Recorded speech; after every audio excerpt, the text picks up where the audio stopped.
Political affairs में आपका स्वागत है। अगर आप पीएचडी के बारे में जानते होंगे तो आप कोर्स वर्क के बारे में भी कुछ ना कुछ बातें तो आपने सुनी होगी। तो क्यों ना आज हम कोर्स वर्क के बारे में जानते हैं कि कोर्स वर्क क्या होता है और वो कैसे किया जाता है, और अगर आप कोर्स वर्क ना करें तो क्या आप पीएचडी कर सकते हैं, और क्या वास्तव में कोर्स वर्क करने का कुछ फायदा होता है कि नहीं होता।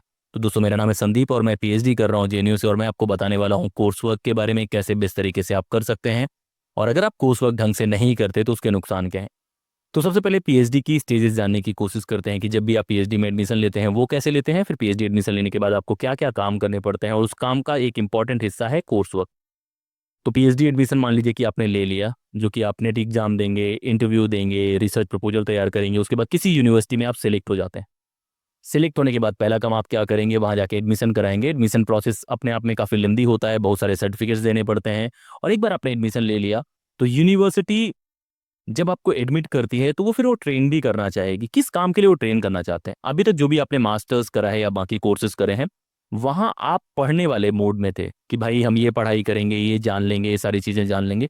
लेकिन पहली बार आप किसी ऐसे काम में आ रहे हैं जहाँ आपको सिर्फ पढ़ना नहीं है, वहाँ नॉलेज क्रिएट करना है। तो एक पढ़ने वाले मोड से आप पढ़ाने वाले मोड में या नॉलेज क्रिएट करने वाले मोड में या फेज में जाना चाहते हैं, तो कुछ ट्रेनिंग की जरूरत तो पड़ेगी। तो इसीलिए कि नॉलेज गेन करने वाले जोन से जब आप नॉलेज क्रिएट करने वाले जोन में जाएंगे, तो आपको फिर एक ऐसे मोड में जाना पड़ेगा, एक ऐसा कोर्स करना पड़ेगा जो आपको सिखाए कि नॉलेज क्रिएट कैसे करते हैं। तो ये जो कोर्स होता है, जो आपको रिसर्चर बनाता है, जो आपको सिखाता है कि रिसर्च कैसे करनी है, आपको दिखाता है कि जो भी सब्जेक्ट आप पढ़ने की कोशिश कर रहे हैं उसको कैसे पढ़ सकते हैं, उसी को कोर्स वर्क करते हैं। तो इंडिया में अगर आप देखने की कोशिश करेंगे, जब भी आप पीएचडी में एडमिशन लेते हैं, तो अलग अलग जगह अलग अलग तरीके से कोर्स वर्क होता है, लेकिन मिनिमम 1 सेमेस्टर का होता है या 2 सेमेस्टर का होता है। कुछ जगह 6 महीने में काम हो जाता है, कुछ जगह साल भर लगते हैं, और लगभग 16 क्रेडिट होता है। तो इसमें 3-4 कोर्सेज पढ़ाए जाते हैं यूनिवर्सिटी की तरफ से, कॉलेज की तरफ से। जो सबसे इंपॉर्टेंट कोर्स होता है वो होता है रिसर्च मेथोडोलॉजी का कोर्स, कि जब भी आप रिसर्च करने जाएंगे तो रिसर्च के तरीके कौन से होंगे, क्या आप क्वालिटेटिव अपनाएंगे, क्वांटिटेटिव अपनाएंगे, या रिसर्च आप किस तरह से करेंगे, क्या सर्वे करेंगे, इंटरव्यू करेंगे, या रिसर्च का डिज़ाइन कैसे होगा, लिटरेचर रिव्यू कैसे करेंगे, इंट्रोडक्शन कैसे लिखेंगे, टॉपिक कैसे डिसाइड करेंगे। ये सारी बातें जो आएंगी वो आपके रिसर्च मेथड के कोर्स में आएंगी। और जहाँ सिर्फ आप मेथड नहीं जानते, टेक्निक नहीं जानते, आप जो फिलॉसफी पार्ट है उसका, कि रिसर्च होती कैसे है, अगर ये वाली रिसर्च होती है तो क्यों होती है, दूसरी होती है तो क्यों होती है, ये सारी जो बातें होती हैं ये आपको वहाँ सिखाया जाता है। तो ये कोर्स वर्क का एक इंपॉर्टेंट पार्ट है। कुछ और बातें भी कोर्स वर्क में सिखाई जाती हैं, जैसी जो थ्योरेटिकल चीज़ें हैं, कि मान लीजिए कि आप पॉलिटिकल साइंस पे रिसर्च कर रहे हैं, तो पॉलिटिकल साइंस की जो बेसिक चीज़ें हैं वो भी आपको सिखाई जाएंगी, ताकि आपके दिमाग में क्लैरिटी आए कि अगर आप ये थ्योरेटिकल फ्रेमवर्क यूज कर रहे हैं, क्या आप मार्क्सिस्ट अंडरस्टैंडिंग यूज कर रहे हैं, क्या आप पोस्ट स्ट्रक्चरलिस्ट यूज कर रहे हैं, या इंग्लिश का कर रहे हैं, तो उसका एक डिज़ाइन होगा जहाँ पे थ्योरेटिकल चीज़ें पढ़ाई जाएंगी, ताकि आपके टॉपिक को लेके क्लैरिटी आए। तीसरा जो काम होता है वो होता है कि ये पढ़ाने के साथ साथ वो आपको कुछ लिखने के लिए भी काम मिलेगा। टर्म पेपर हो सकता है, या आप पेपर प्रेजेंट करने के बारे में हो सकता है, कि जो भी रिसर्च आप करने वाले हैं उसी जोन से तलाश के आप कुछ ना कुछ लिखने की कोशिश करेंगे अपनी इन ट्रेनिंग्स को यूज करके। तो कोर्स वर्क बहुत इंपॉर्टेंट होता है, क्योंकि वहाँ पे आप सीखते हैं कि रिसर्च कैसे करनी है। वहाँ पे जो आपने प्रपोजल बनाया है उसकी वीकनेसेस भी आपको पता चलती हैं। मान लीजिए कि आपने कोई प्रपोजल बनाया रिसर्च के बारे में या डेमोक्रेसी पे रिसर्च के बारे में, अब उसके दौरान आपको पता लग रहा है कि आपका टॉपिक सही नहीं है, आपका टाइटल सही नहीं है, आपका जो तरीका है वो सही नहीं है, तो उसी से आप आकलन लगा पाएंगे और उसके माध्यम से आप जान पाएंगे कि इसको आपको कैसे बेहतर करना है। तो ये तो बातें हो गई रिसर्च मेथड में क्या क्या होता है। तो एक रिसर्च मेथोडोलॉजी हो गया, थ्योरेटिकल चीज़ें हो गई, और एथिकल चीज़ें भी होती हैं कि एथिक्स क्या है रिसर्च का, वो भी पढ़ाया जाता है। और यूनिवर्सिटी बहुत बार वर्कशॉप कंडक्ट कराती है जहाँ से आप सीखते हैं, कोर्सेज होते हैं कि क्या एथिकल चीज़ों का आप ध्यान रखेंगे जब भी आप रिसर्च करने जाएंगे, रिसर्च लिखने जाएंगे।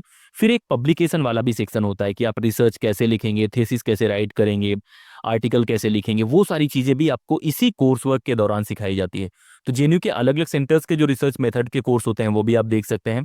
हर सेंटर का अपना एक कोर्स वर्क होता है, हर यूनिवर्सिटी का अपना एक तरीका होता है इन चीज़ों से डील करने का, लेकिन ये बेसिक कोर्स वर्क में चीज़ें पढ़ाई जाती हैं। अब बातें आती हैं कि ये इतना इंपॉर्टेंट क्यों है।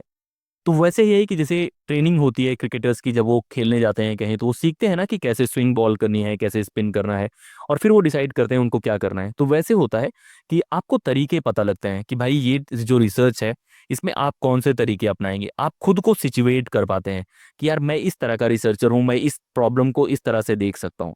कि आप फिलॉसफी लेवल पे उसको कैसे देखते हैं, फिर टेक्निक कौन सा यूज करेंगे, फिर जो रिसर्च आप करने की कोशिश कर रहे हैं उसमें डेटा कैसे कलेक्ट करेंगे, ये सारी बातें जो हैं वो आपको वहीं से पता चलती हैं।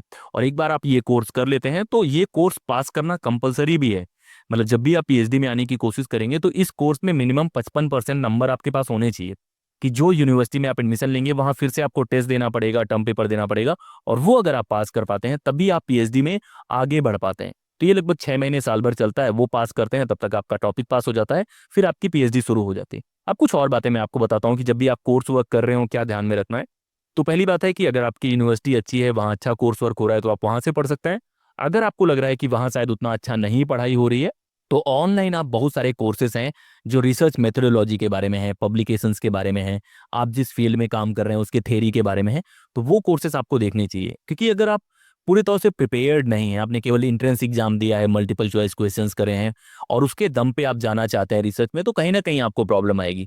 तो इस चीज से निपटने के लिए आप क्या कर सकते हैं, कोर्स वर्क पूरा कंप्लीट कर सकते हैं, पढ़ सकते हैं। और एक बार आपने पूरा कोर्स वर्क कर लिया तो कहीं ना कहीं आप एज ए रिसर्चर भी बेटर रिसर्चर हो जाते हैं। जैसे होता नहीं है कि आप कोई काम सीख लेते हैं, जैसे कोई भी काम आप करने के बारे में, चाहे वो कपड़ा बनाने के बारे में, कोई भी काम बेसिक चीज़ है, कि अगर वो ट्रेनिंग आप ले लेते हैं तो आप कहीं ना कहीं बेहतर हो जाते हैं। तो कोर्स वर्क बहुत इंपॉर्टेंट फेज है। बहुत लोग की दिक्कत होती है कि कोर्स वर्क से परेशान हो जाते हैं कि रेगुलर जाना पड़ता है, क्योंकि ज़्यादातर लोगों को लगता है कि पीएचडी मतलब कि आप फ्री रहेंगे। ऐसा नहीं है, कोर्स वर्क के दौरान अटेंडेंस भी होती है, उस दौरान आपको पढ़ना भी पड़ेगा, उस दौरान खुद को इम्प्रूव करना पड़ेगा, कुछ जगह साइन की व्यवस्था होती है कि आप जाएंगे तो साइन करेंगे। तो ये एक इंपॉर्टेंट फेज है आपकी पीएचडी लाइफ का, आपको एंजॉय करना चाहिए, पढ़ना चाहिए। और ये अगर आपने सीरियस तौर पे करा तो कहीं ना कहीं आपको फायदा मिलेगा। ज्यादा बच्चे क्या करते हैं, शुरू में कोर्स वर्क को सीरियस नहीं लेते हैं, बाद में जब पीएचडी खत्म होनी होती है तो बहुत सारी गलतियां वो करते हैं। तो अगर आप पहले से इन चीजों का ध्यान रखेंगे तो आपकी पीएचडी गलत नहीं होगी, जो आप लिखेंगे वो गलत नहीं होगा। तो आप इस फेज को ध्यान से करें। और रिसर्च मेथोडोलॉजी के बहुत सारे वीडियोज हम अपलोड करने वाले हैं कि रिसर्च क्या होती है, स्टेप्स क्या होता है, तो वो वीडियोज आप देखना, उससे अंदाजा लगाना कि कैसे हम बेहतर कर सकते हैं। और इस तरह के वीडियोज हम लाते रहेंगे जहाँ पे कोर्स वर्क के बारे में या उन चीज़ों के बारे में हम बातें करेंगे। आपका काम सिर्फ इतना है कि अगर आपने सब्सक्राइब नहीं करा है तो 1 सेकंड लेके आप सब्सक्राइब कर लीजिए, ताकि इस तरह का वीडियो जो आपसे मिस ना हो। और इसी तरह की वीडियो हम लोग लाते रहेंगे। इस वीडियो में इतना ही।